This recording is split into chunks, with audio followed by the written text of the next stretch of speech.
With the increasing difficulty in getting a stainless steel Rolex sports watch, many people might start to look at the Tudor BlackBay 36 as an alternative to the Rolex Explorer. In this video, I will do a comparison of the new 2021 36mm Explorer and the BlackBay 36 in silver dial. In the ideal world, I would use the BlackBay 36 black dial for this comparison, but unfortunately, I don't have that dial version, so I'll have to use this silver dial for this video. Let's start with the specifications. The BlackBay 36 has a case size of 36mm, thickness of 10.5mm, lug-to-lug of 44mm, lug width of 19mm, and a water resistance of 150 meters. The watch is powered by an automatic ETA movement which has a 38 hours of power reserve. The Explorer has a case size of 35.5mm, thickness of 11.5mm, lug-to-lug of 45.5mm, lug width of 19mm, and water resistance of 100 meters.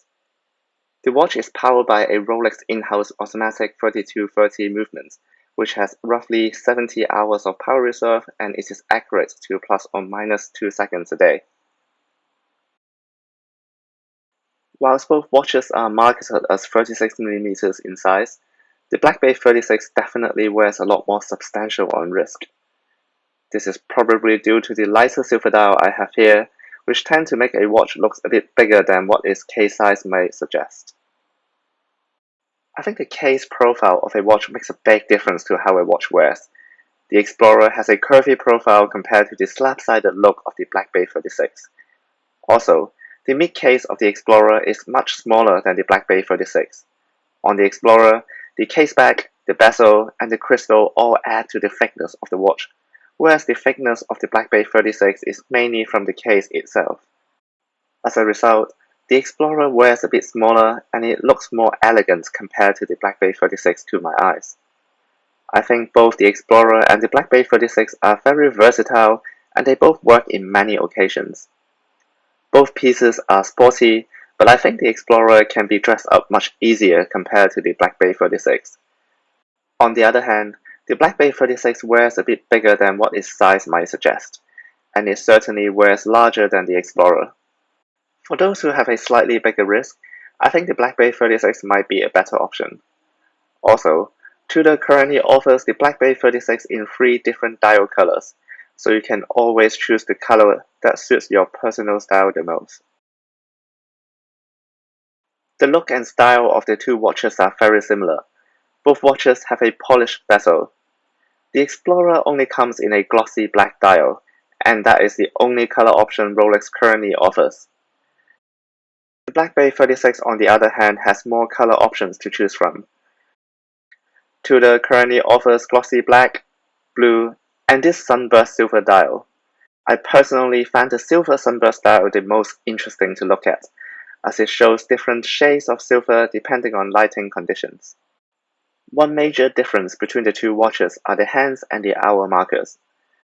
The Explorer has the Mercedes hour hand, which is one of the most iconic features of a Rolex watch. The BlackBay 36 on the other hand has Tudor's famous snowflake hour hand.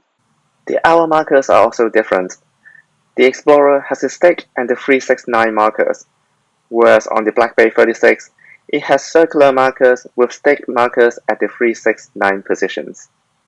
I think there are too much empty space on the BlackBay 36, but at the same time, I wish the snowflake hand is a bit smaller, as it currently looks a bit out of proportion. The hands on the Explorer are much more proportional and the dial is much more balanced. The only complaint I have on the Explorer is that the top portion of the dial looks a bit too crowded with the 3 lines of text. In the 39mm version, the word Explorer is located at the bottom half of the dial. I personally would prefer the dial layout of the 39mm version. The bracelet of the BlackBay 36 and the Explorer feels solid, and I really like the smooth tapering of the bracelet. The bracelet narrows down gradually very smoothly. The bracelet design is very different to the BlackBay 58. As you can see here, the bracelet does not taper smoothly, and there are obvious steps between the links.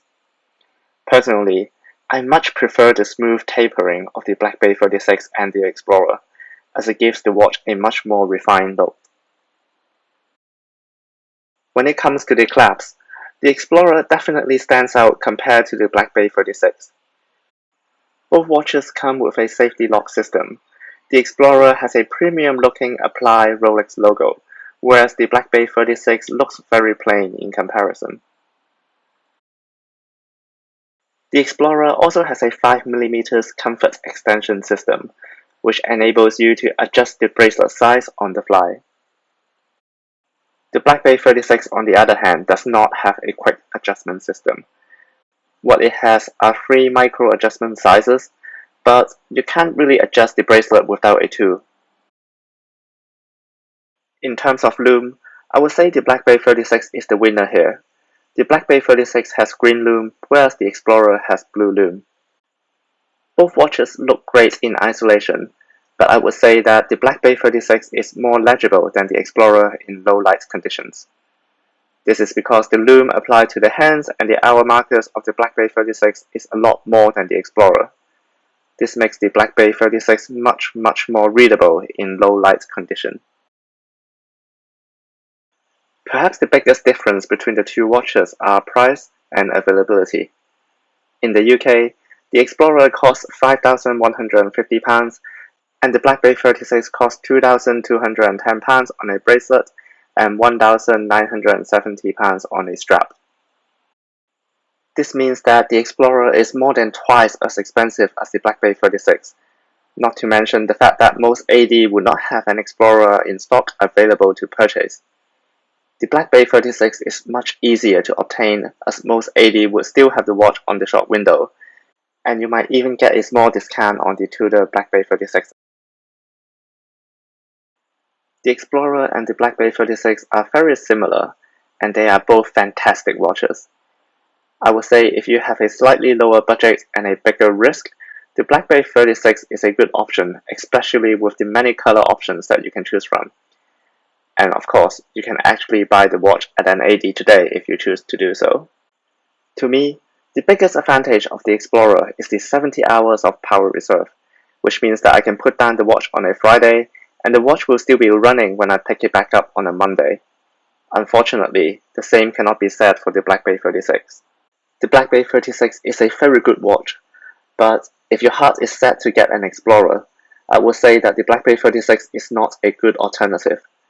The BlackBay 36 just does not give the same level of prestige and build quality of a Rolex, especially with the less refined case profile and the lack of quick adjustment system. I don't think the BlackBay 36 will be able to fill your Explorer void, and you'll always be thinking of the Explorer every time you look down on your wrist. So what do you think? Which watch do you prefer? Let me know in the comment section down below.